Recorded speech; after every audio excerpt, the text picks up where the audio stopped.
SM news కి స్వాగతం. ఏలూరు జిల్లా నూజివీడు మండలం తుక్కులూరు గ్రామ సచివాలయంలోని మరియు నూజివీడు పట్టణంలోని విక్టోరియా టౌన్ హాల్లో బేసిక్ టైలరింగ్ ప్రోగ్రామ్ సెంటర్ను ప్రారంభించిన రాష్ట్ర గృహ నిర్మాణ సమాచార పౌర సంబంధాల శాఖ మంత్రి కోలుసు పార్థసారథి.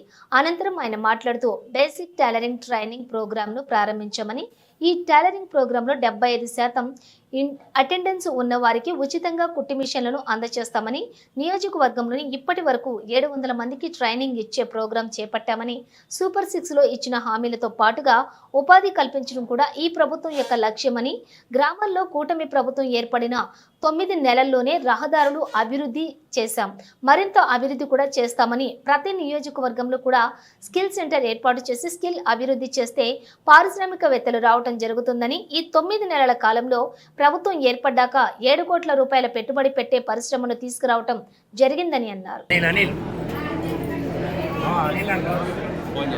కౌన్సిలర్ అనిల్ గారు, దుర్గా ప్రసాద్ గారు, ఇంకా జగదీష్ అప్పాజీ గారు. ఓకే,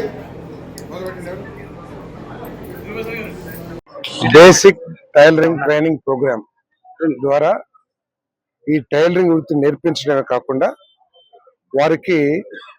వారు కమిట్మెంట్ తో, డెడికేషన్ తో నేర్చుకుంటే, అంటే 70% అటెండెన్స్ తో నేర్చుకుంటే కనుక వారికి ఉచితంగా ఈ టైలరింగ్ మిషన్స్ కూడా ఇచ్చే కార్యక్రమం మన నియోజకవర్గంలో ఇప్పటికి 700 మందికి ఈ కార్యక్రమం ద్వారా లబ్ధి చేకూర్చే కార్యక్రమం చేపట్టాం. ఇంకా ఎక్కువ మంది కూడా వస్తారంటే తప్పకుండా 1000 మంది అయినా సరే వాళ్ళకి ఈ మిషన్ అందించే కార్యక్రమం చేస్తామని చెప్పేసి మనం చేస్తా ఉన్నాం. ఈ ప్రభుత్వం యొక్క లక్ష్యం ఒకటే, సూపర్ 6లో చెప్పిన సంక్షేమ కార్యక్రమాలతో పాటు ఉపాధి కల్పించడం కూడా ఈ ప్రభుత్వం యొక్క లక్ష్యం.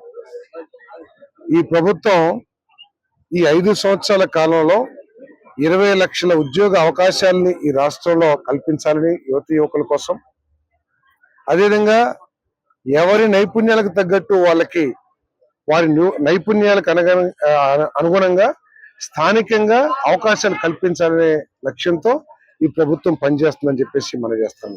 దానికోసమే స్కిల్ సెన్సెస్, అంటే ఉదాహరణకి నూజివీడు ఉంది. నూజివీడులో ఎక్కువ మంది దేంట్లో నైపుణ్యం కలిగి ఉన్నారు. కొంతమంది మామిడి తాండ్ర తయారు చేయటమో, లేకపోతే మామిడికాయ పచ్చడి పట్టడమో, లేకపోతే ఏదైనా కంప్యూటర్లో అనుభవం ఉండటమో, రకరకాల, లేకపోతే మన వీణ ఉంది.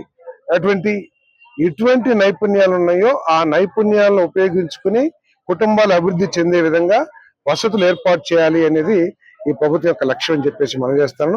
సూపర్ 6 పథకాలతో పాటు మరి నియోజకవర్గ అభివృద్ధి కూడా, రాష్ట్ర అభివృద్ధి కూడా, రహదారులు ముఖ్యంగా మనం చూస్తాం. మన కళ్ళెదురుగుండా ఎంత బ్రహ్మాండంగా రోడ్లు వేయగలిగాము 9 నెలల్లో. రాబోయే రోజుల్లో మిగతా రోడ్లు కూడా వేసే కార్యక్రమం చేస్తాం. అదేవిధంగా ప్రతి నియోజకవర్గాల్లో కూడా ఒక స్కిల్ సెంటర్ ప్రారంభించి స్కిల్స్ డెవలప్ చేస్తే పారిశ్రామికవేత్తలు ఆటోమేటిక్ గా వస్తారు. స్కిల్స్ ఉన్న హ్యూమన్ రిసోర్సెస్, మానవ వనరులు అందుబాటులో ఉన్నాయంటే పెట్టుబడులు కూడా బాగా వస్తాయి. ఇప్పటికే ఈ 9 నెలల కాలంలోనే 7 లక్షల కోట్ల పరిశ్రమల్ని ఇక్కడ తీసుకురావడం జరిగింది. దాని ద్వారా 4.5 లక్షల మందికి ఉపాధి అవకాశాలు కూడా, ఏదో గాలిలోనో లేదా ఇది వచ్చేస్తుంది చెప్పే కార్యక్రమం కాదు. ArcelorMittal అగ్రిమెంట్ చేసుకుంటేనే కాకుండా నేషనల్ మినరల్ డెవలప్మెంట్ కార్పొరేషన్ తో ఆ పరిశ్రమకు కావాల్సిన స్టీల్, ముడి ఇనుము ఏదైతే ఉంటుందో దానికోసం కూడా అగ్రిమెంట్ చేసుకోవడం జరిగింది.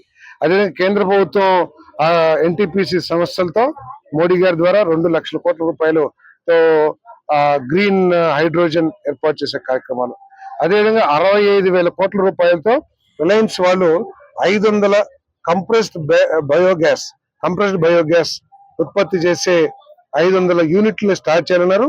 కనిగిరి ఆల్రెడీ స్టార్ట్ చేశారు. మిగతా చోట్ల కూడా వాళ్ళు ఆ యూనిట్ ని అభివృద్ధి చేసే కార్యక్రమం పనిగా ఉన్నారు. 65,000 కోట్లు. ఈ విధంగా ఈ రాష్ట్రాన్ని పారిశ్రామికంగా, ఉపాధి పరంగా, రహదారులు, మౌలిక వసతుల పరంగా, సంక్షేమ పరంగా ఈ రాష్ట్రాన్ని ముందుకు తీసుకెళ్తామని చెప్పేసి మనం చేస్తాం.